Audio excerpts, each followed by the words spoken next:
In this video, I'm going to show you how to attach a pocket like this right here. I have a pink liner there. Here I have a gray liner.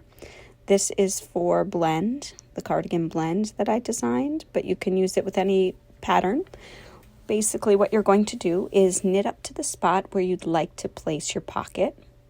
So in this pattern, I have a specific number of stitches for each size that you're knitting before you place the pocket. Just double counting, 12. Then when you get to the spot you want your pocket, you grab a stitch holder. That could be what I've got here, so a formal stitch holder. It could be a piece of yarn. It could be however you want to hold these stitches. And you're going to take the number of stitches off that corresponds to your pocket lining. So I think in my case I may have 24 or something like that. So I'm putting 24 stitches here onto the stitch holder from the sweater. And it doesn't hurt to just double count and make sure you've got the right numbers before you go ahead and put the pocket liner in. Yep. So once you've got those stitches on a holder, then what you're going to do is hold the pocket lining that you've already knit in the back of the work like this, and you're going to knit across those stitches with the working yarn. So we took off stitches from the sweater, we put them on a holder, and we're replacing them now with the pocket lining stitches. So here I go, I'm working across these stitches. Speed things up.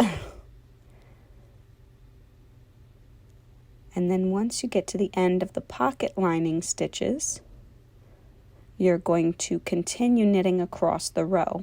So again, we're just replacing the stitches from the sweater with stitches from the pocket liner.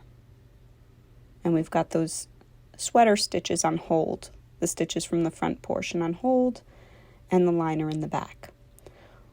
Here we go. Once you've finished the piece of the sweater, once you've worked up a little higher, there's the opening. Once you've worked up a little higher, then what you can do is stitch the pocket lining in using tails. Ideally, you've left long tails.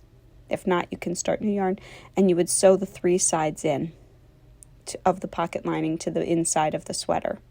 And that's how you get a pocket. Now here is my first side that I already finished. I'm now going to take the stitches off of the holder and work the top border on these stitches. So here I'm sliding all of the stitches that were on the holder onto my knitting needle.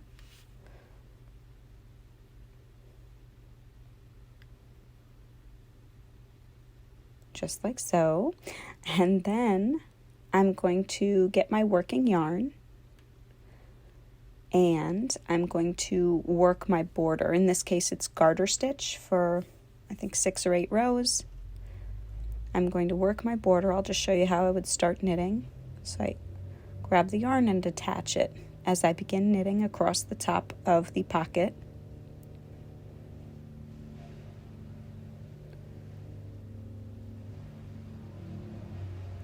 And then I'm going to turn the work around. When I hit the end of the row here, I'm going to turn the work around and work my next row of garter stitch. So again, if you were doing something like ribbing or any other border that seed stitch that you were working, you would work in your pattern for the top of the border. And when you've completed knitting your border, I'll have about 1 inch here, you'll seam the sides of that border to the sweater. Happy knitting!